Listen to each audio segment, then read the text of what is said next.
기쁨이 넘치는 삶이라는 제목으로 하나님의 말씀 나누도록 하겠습니다.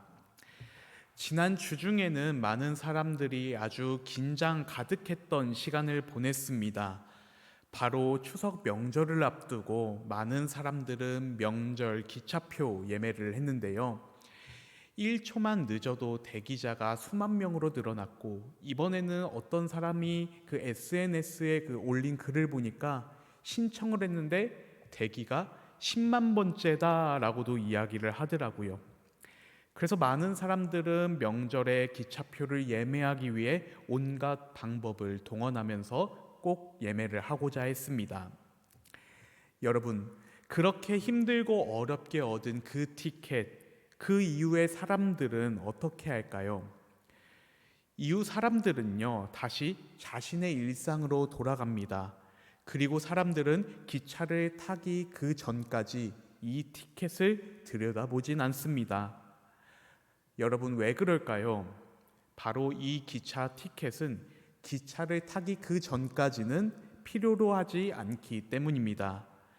다른 할 일도 많은데 이 티켓을 바라보며 애지중지를 할 필요가 없는 것이죠. 물론 티켓을 바라보고 기뻐할 수도 있고 기대를 할 수도 있습니다. 하지만 그 티켓은 당장 우리의 삶에 필요하진 않습니다. 하지만 여러분, 이와 반대로 우리 삶 가운데에 반드시 지녀야 하는 꼭 필요한 티켓이 있습니다. 어쩌면 많은 사람들이 생각지도 하지 않은 그 티켓, 기차 티켓처럼 기차를 타기 전까지 지금 당장은 필요 없다라고 오해하고 있는 티켓입니다. 여러분, 혹시 그 티켓 무엇인지 아시나요? 바로 구원의 티켓, 복음입니다. 그런데 여러분, 어떻게 된 일인지 한국교회의 많은 성도들은 이 구원의 티켓, 복음을 죽기 전에만 필요하다라는 생각을 가지는 사람들이 많이 있습니다. 죽기 전까지 서랍 안에 마음 깊숙한 곳에 숨겨놓고 있다가 죽음이 다가왔을 때 꺼내서 그제야 활용하는 것이죠. 이것은 구원의 티켓, 그 복음을 죽음 후에 있을 하나님 나라에 들어가는 단순한 입장권 정도로만 생각하고 있는 것입니다. 여러분, 그런데 이러한 성도들의 가장 큰 특징이 무엇인지 아시나요? 바로 이 세상을 살아가는 그 동안에는 기쁨을 누리지 못한다라는 것입니다. 바로 하나님 안에서 그 복음의 능력과 구원의 감격으로 날마다 기쁨을 누릴 수 있음에도 불구하고 정말 안타깝게도 그냥 세상에서의 그 만족만을 구하고 세상 기쁨만을 찾으려고 합니다. 그렇게 살아가는 동안 그 세상의 힘듦, 어려움 속에서 그것을 자신의 힘으로 견디려고 하니 그들 안에는 참된 기쁨이 없는 것입니다. 이렇게 참 많은 그리스도인들은 복음에 대해서 착각하고 있고 오해하고 있습니다. 여러분은 혹시 파블로프의 개 실험 이야기를 아시나요? 개들에게 밥을 주기 전에 종을 치고 밥을 주는 것을 계속 반복하다 보면 개들이 조건반사적으로 종소리만 들리면 침을 흘리며 다가온다라는 것입니다. 그런데 최근 그 외국에서 이와 비슷한 실험이 있었습니다. 바로 쥐를 가지고 실험을 했는데요. 쥐가 지나가는 그 길목에 그 전기로 자극을 주는 장치를 설치를 해서 쥐를 풀어놓습니다. 그런데 여기서 재밌는 장면이 등장을 합니다. 풀어놓은 쥐가 이리저리 돌아다니다가 자극을 주는 그 장치를 한번 밟고 지나가더니 다시 돌아옵니다. 그리고 장치를 한 번 더 밟고 지나갑니다. 그리고 다시 돌아와 그 위를 또 지나칩니다. 이렇게 실험쥐는 한 번, 두 번, 세 번 그 위를 왔다 갔다 하다가 결국은 그 장치 위에 서서 계속해서 장치를 미친 듯이 밟기 시작합니다. 바로 밟으면 자극이 온다라는 사실을 알게 된 그 쥐가 그 자극을 느끼기 위해서 계속 발로 밟았던 것이죠. 여러분, 이렇게 실험의 대상인 그 개나 쥐, 우리가 미물이라고 생각하는 이 동물들도 어떠한 자극이 주어졌을 때 그 자극을 계속 느끼고 싶어서 몸부림을 칩니다. 그런데 여러분, 이 동물들보다 월등하다고 생각하는 우리 사람들은 어찌된 일인지 그 엄청난 자극, 아니 이보다 더 큰 자극이 없다라고 느껴지는 그 어마어마한 자극을 받았음에도 불구하고 그 자극을 느끼기 위해서 날마다 몸부림을 치고는 있지 않습니다. 바로 이 자극은 복음을 처음 받아들였을 때 누렸었던 그 기쁨, 그리고 복음의 능력과 구원의 감격입니다. 여러분, 그렇지 않습니까? 처음 우리가 예수님을 만났을 때, 그 복음을 받아들였을 때의 그 감격과 기쁨을 회상해 보시길 바랍니다. 벌레만도 못한 우리를 구원하시기 위해 주님께서는 인간의 몸으로 오셨습니다. 그리고 뿐만 아니라 우리를 대신해 죽으심으로 모든 죄를 해결해 주셨다라는 그 복음을 우리가 처음 믿었을 때에 그때의 그 감격과 기쁨 기억나시나요? 여러분, 우리의 인생에서 그보다 더 큰 자극이 어디 있을까요? 그런데 여러분, 우리의 모습은 어떻습니까? 그 자극을, 아니 그 기쁨을 계속해서 누리고 싶어서 몸부림치고 있는 모습이 우리들의 삶 가운데에, 우리 인생 가운데에 과연 나타나고 있습니까? 어느덧 우리는 그 복음, 그 구원의 감격을 죽음 이후에 천국에 가기 위해서만 사용하는 것 정도로만 인식하고 마음 한켠에만 고이 모시면서 살아가고 있지는 않은가요? 여러분, 우리 안에 이 복음의 기쁨이 날마다 충만하길 주님의 이름으로 소망합니다. 하나님 나라는 이미 우리 삶 가운데 찾아왔습니다. 아직 완성되지 않았을 뿐, 따라서 우리는 이미 우리의 삶 가운데 찾아온 그 하나님의 나라를 복음의 능력으로, 구원의 능력으로, 그 놀라운 티켓으로 날마다 흘러넘치는 기쁨을 누리면서 살아가야 됩니다. 여러분, 복음의 능력을 죽어서 쓸 수 있는 천국 가는 티켓 정도로만 생각하는 것이 아니라 이 복음의 능력으로 말미암아 날마다 세상을 이기며 살아갈 수 있는 여러분들이 되시길 주님의 이름으로 소망합니다.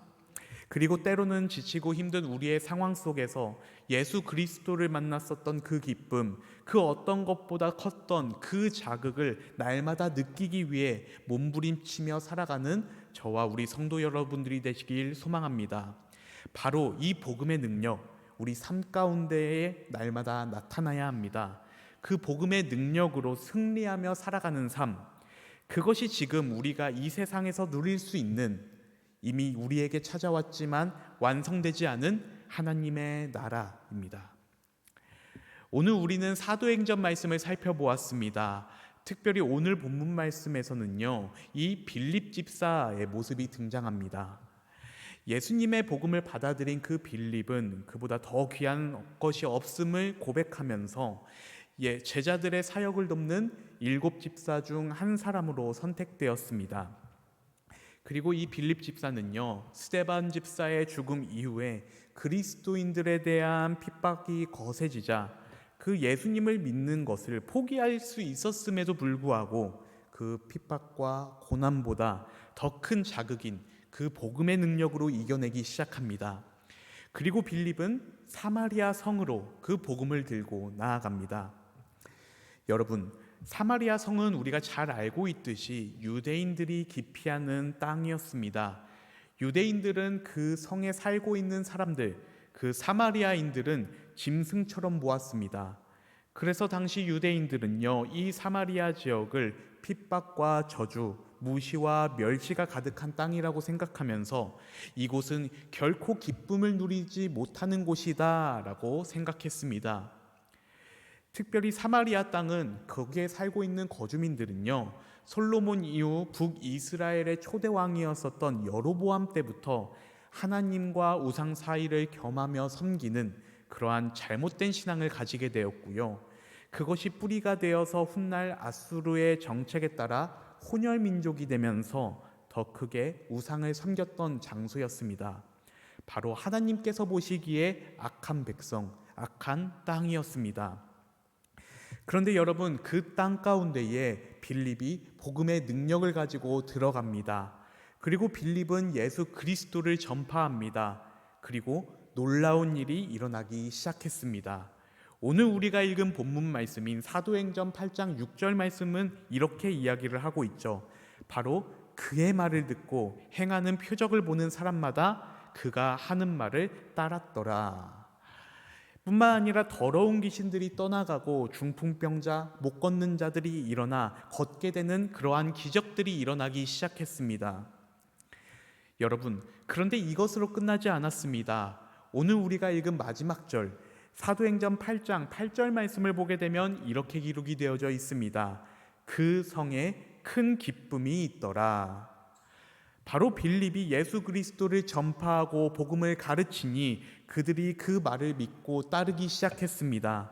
또한 그 능력으로 병든 자들, 상한 자들이 고쳐지고 그 성 가운데에는 큰 기쁨이 가득했습니다. 여러분, 이것이 복음의 능력입니다. 바로 복음의 능력은 우리를 변화시키고 우리 안에 있는 그 기쁨을 회복시킬 뿐만 아니라 우리를 통해 그 절망에 빠진 다른 사람들을 또한 일으켜 세우며 우리가 있는 자리, 우리가 속한 공동체가 더 큰 기쁨을 누릴 수 있게 된다라는 점을 오늘 우리가 읽은 말씀을 통해서 알 수 있습니다.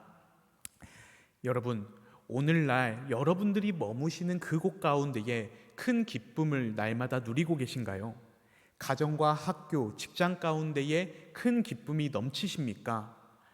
여러분들이 누리고 있는 그 복음의 능력, 그 기쁨이 흘러 넘쳐서 여러분들의 삶 가운데에도 과연 나타나고 있습니까? 오늘 하루 우리의 삶 가운데에 이러한 놀라운 일들이 일어나길 주님의 이름으로 소망합니다. 그렇다면 여러분, 그러기 위해서는 우리는 어떻게 해야 할까요? 바로 지금 이 순간 이미 우리에게 임했지만 아직 완성되지 않은 그 하나님의 나라를 믿음으로 살아가야 합니다. 바로 내가 주어진 그 삶 가운데에서 그 복음의 능력, 그 구원의 감격, 그 놀라운 그 티켓을 활용하면서 살아가야 합니다. 우리가 그렇게 살아갈 때에 내가 그 복음의 기쁨된 삶을 살아갈 수가 있고요. 그리고 나를 통해서 우리 가족이, 직장이, 교회가, 그리고 우리나라, 그리고 이 세상이 기쁨으로 충만케 되는 것을 경험할 수가 있게 될 것입니다. 특별히 사도행전에 등장한 이 빌립 집사의 모습을 보게 되면 우리에게 두 가지의 모습을 대한 성찰을 줍니다. 먼저는 우리가 머물러 있어서는 안 됩니다. 바로 우리가 복음을 받아들이고 그것으로 끝나는 것이 아니라 복음을 받아들인 그 이후에는 끊임없는 우리 스스로의 노력이 필요합니다. 그래서 우리는 에베소서 4장 13절에 그 바울이 말한 대로 그리스도의 장성한 분량이 충만한 데까지 이르도록 날마다 말씀을 읽어야 되고요. 날마다 기도의 자리로 나와야 되고요. 그렇게 날마다 하나님과의 인격적인 만남이 우리 삶 가운데에 나타나야 합니다. 그리고 이제는 그것을 넘어서서 우리는 흘려보내야 합니다. 우리가 복음을 경험하고 날마다 주님의 말씀을 가까이 하고 날마다 기도의 자리에 나아올 때에 우리는 그 복음의 능력으로 회복되어 우리 안에는 기쁨이 충만하게 됩니다. 그리고 그것으로 멈춰서는 것이 아니라 그 기쁨은 우리 삶으로 흘러가게 돼야 합니다. 여러분, 만약 이 복음의 능력이 흘려보내지 않는다면 어떻게 될까요? 결국 고인물처럼 썩게 될 것입니다. 물이 높은 곳에서 낮은 곳으로 흐르는 것처럼 우리가 누리는 이 복음의 기쁨도 우리의 삶으로 흘러가야 된다라는 것이죠.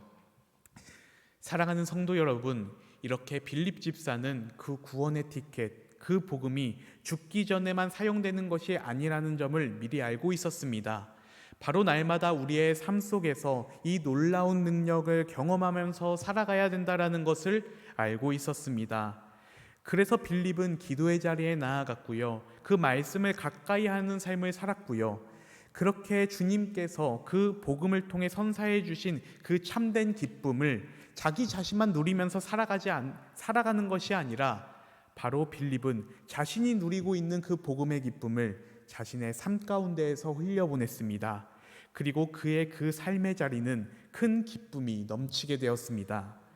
그래서 오늘 하루도 이 말씀을 우리 마음 가운데 깊이 새기시면서 우리만 그 복음을 누리고 우리만 기뻐하는 것이 아니라 주님께서 주시는 그 참된 복음의 기쁨을 흘려보내며 오늘도 우리의 각자의 삶 속에서 주님의 기쁨이 넘치시는 삶을 살아가는 저와 우리 성도 여러분들이 되시길 주님의 이름으로 축원합니다. 하나님 아버지 감사합니다. 하나님, 오늘 하루도 우리가 복음의 능력으로 살아가길 원합니다. 주님, 우리가 복음을 경험했다고 거기서 그치는 것이 아니라, 머물러 있는 신앙에 안주하는 것이 아니라, 주님께서 은혜로 선사해 주신 그 복음을 풍족히 경험하게 하여 주시옵소서.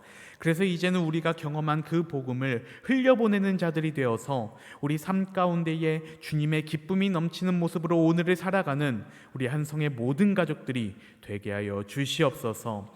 모든 것에 감사드립니다. 주님 사랑합니다. 예수 그리스도의 이름으로 기도드립니다. 아멘.